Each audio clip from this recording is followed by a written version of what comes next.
Eloy Viera, el director legal del colectivo Bajose, mi colega del toque jurídico. Bueno, dime tú las impresiones. ¿Estabas listo para esto que pasó? Yo lo decía desde anoche, o sea, yo habían varios escenarios posibles, ¿no? Unos más probables y otros menos probables. Y desde anoche yo escribí un tweet diciendo cuáles eran esos posibles escenarios y reconociendo que lo más probable era que sucediera una cosa como esa, ¿no? O sea, que se produjera una negativa arguyendo a argumentos jurídicos que yo creo que son insostenibles desde cualquier punto de vista. Si hay algo que refleja en blanco y negro esa decisión de las autoridades, son varias cosas súper interesantes desde el punto de vista jurídico y, por supuesto, desde el punto de vista político también. Pero bueno, tenemos otros invitados aquí. Está Roberto Veiga, que no sé si lo quiera subir también, que anda por aquí, a que un poco contrarrestar las opiniones que yo pueda tener jurídicas con relación al asunto, porque, como dice el dicho, ¿no? Donde hay dos abogados hay 18 opiniones, ¿no? Y en este caso, bueno, profe, bienvenido. Muchas gracias por estar con nosotros aquí. Y yo decía que hay varias cosas desde el punto de vista jurídico que para mí son trascendentales y que las anunciaba desde anoche. Y es que se ha producido una construcción teórica para intentar dotar de legitimidad, de legalidad, una decisión que es una decisión completamente represiva, ¿no? Y una decisión que yo decía que no tiene ningún basamento jurídico, porque yo creo que lo que han hecho es trastocar centenas de años de historia constitucional, ¿no? Han trastocado completamente eso y lo han puesto en un papel. Y yo creo que eso es lo fundamental de esa decisión, que no por esperada no quiere decir que sea llamativa, ¿no? Y ya te digo, yo desde anoche decía que esto era posible. Yo siempre pensé como primer orden que iban a utilizar esto, una argumentación de este tipo, que vuelvo y repito, no es una argumentación nueva. Desde la promulgación de la Constitución se hizo mucho énfasis en el artículo 45 de la Constitución, el posible uso del artículo 45 de la Constitución como un mecanismo para limitar derechos, y es lo que han hecho, intentar construir toda una teoría alrededor de eso, pero vuelvo y repito, una teoría que es completamente descabellada, ¿no? No sé si el profe creerá lo mismo, pero bueno, a mí me parece descabellada desde cualquier punto de vista. Sí, yo creo que tienes toda la razón, ¿no? En mi opinión modesta. Yo le veo al documento varios riesgos. Primero, me alegro que las reuniones hasta donde hemos escuchado hayan sido en un clima sereno. Me alegro después de haberse anunciado una maniobra militar como respuesta a la marcha cuando estaba prevista para el 20, que fuera en un clima sereno, pero no muy distinto. Yo creo que los argumentos que dan los poderes populares municipales son interpretación de los derechos constitucionales. Yo no estoy seguro que las asambleas municipales tengan derecho a interpretar las libertades constitucionales de los ciudadanos. Yo creo que formalmente hay un error en ese documento que tendría que venir avalado por la Asamblea Nacional o por el Tribunal Supremo, ¿no? Y ellos, pues, comunicarlo, ¿no? Ser un instrumento, ser una vía. Ahí hay un elemento del sistema de que el que está sistema fallando. socialista es irrevocable. Por otro lado, me parece que la interpretación de la ley no se atiene al derecho. No es posible argumentar que el criterio de los otros, que son los otros grandes peligros del documento, que los criterios de los otros son ilegítimos.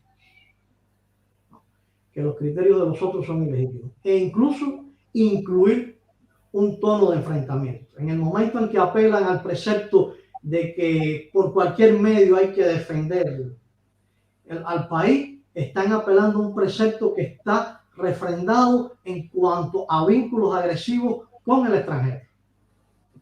No hay discrepancias políticas entre cubanos. O sea, que de nuevo vuelven a colocar las opiniones que para ellos son ilegítimas en el ámbito de una agresión extranjera. Si bien ahora no la contrastan con una maniobra militar.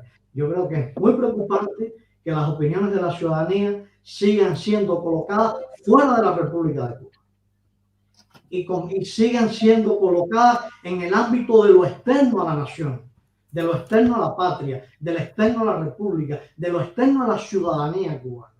Ahí es la mayor preocupación, y es si esta declaración del gobierno cubano, que es más bien una declaración, es concluyente en cuanto a que no podemos atenernos al derecho y que tenemos que olvidarnos de cualquier modo político es posible. Gracias Roberto. Estamos tratando de tener un segundo momento de la intervención de David Martínez Espinosa desde Cienfuegos, uno de los firmantes. En cuanto me hagan saber que lo tenemos, les pasaré. Pero, ¿cuál es el camino que sigue ahora que ha sido una negativa? En su opinión, esto por supuesto, esto es una opinión, pero y no son ustedes miembros de Archipiélago, y apenas estamos empezando a recabar las opiniones, las impresiones, las conclusiones. ¿Qué sigue? ¿Va a terminar este ciclo? ¿Termina esta iniciativa? ¿Se diluirá y vendrá? ¿O creen que hay espacio para algo más? Pero si me preguntan a mí, yo creo que hay que agotar todos los mecanismos posibles, ¿no? O sea, si Archipiélago ha dado, yo creo que lo fundamental de Archipiélago, y el otro día Roberto lo decía también en un debate con algunos intelectuales cubanos, que es una pena que no participen en espacios como este también, ¿no? Yo creo que lo fundamental que ha dado Archipiélago, yo lo decía también en un texto que publicamos recientemente en El Toque, es una muestra de civismo, ¿no? Archipiélago ha demostrado en todo momento su intención de respetar las buenas costumbres y decir, bueno, yo pienso que puede haber un cauce político, que puede haber un cauce democrático y tengo que presionar todo lo posible para lograrlo, ¿no? Y en ese sentido, si esa ha sido la intención del Archipiélago y alguien me pidiera a mí una idea de cómo continuar, ¿no? Para mantener viva ese civismo, yo lo haría de dos maneras, ¿no? El 11 de julio para mí dejó claro que hay una parte de la agenda política cubana que tiene que ser una agenda de calle, o sea, tiene que haber una ocupación de espacios públicos para que el gobierno responda de alguna manera lo más eficientemente posible. Pero por otra parte, si tuviéramos que agotar esta estrategia que muchos denominan activismo legal de parte del Archipiélago, yo creo que habría que intentar presionar a los tribunales populares. Yo creo también, como Roberto, que el único órgano que tiene la capacidad para interpretar la Constitución y las leyes en Cuba, por una parte, es la Asamblea Nacional del Pueblo Popular, lo dice clarísimo la Constitución, no las asambleas municipales del Pueblo Popular, sino la Asamblea Nacional del Pueblo Popular, que no sesiona de forma permanente, sesiona 2 veces al año nada más. Y los tribunales, por supuesto, como órganos que en cualquier lugar del mundo interpretan la ley, ¿no? ¿Qué sucede? Y aquí hay otro complemento político que puede limitar o obstaculizar esa situación y que forma parte también de lo que hay detrás de la lógica del poder en Cuba. El gobierno cubano ha dilatado enormemente la promulgación de una ley que complemente el artículo 99 de la Constitución, que le permita a los ciudadanos cubanos acceder a los tribunales para ventilar situaciones de vulneración de derechos constitucionales como esta.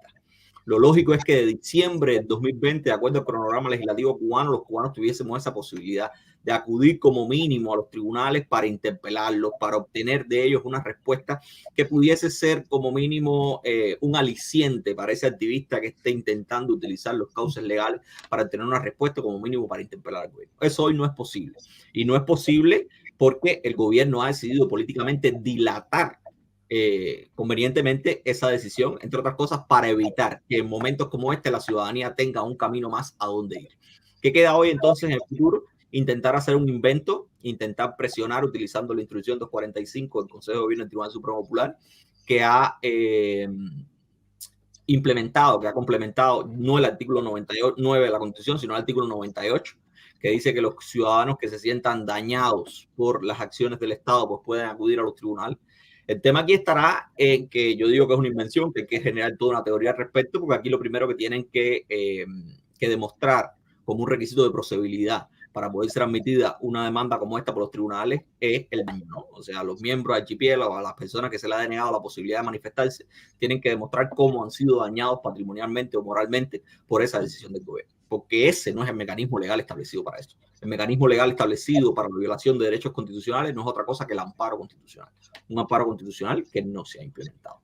Entonces, eso deja a las puertas, como decía Roberto, al civismo, ¿no? Yo creo que hay un mensaje claro aquí y que se ha dejado por primera vez en blanco y negro, y es el hecho de que hay una frase de Fidel, y aquí parafraseo la frase de Fidel, que nunca se ha positivizado en Cuba, todo lo contrario, se ha intentado siempre matizar con los visos de legalidad las posibilidades que tienen de practicar derechos cierta y determinada gente, pero lo cierto es que ese documento está demostrando que en Cuba es derecho la frase de Fidel de que contra la revolución no cabe derecho alguno.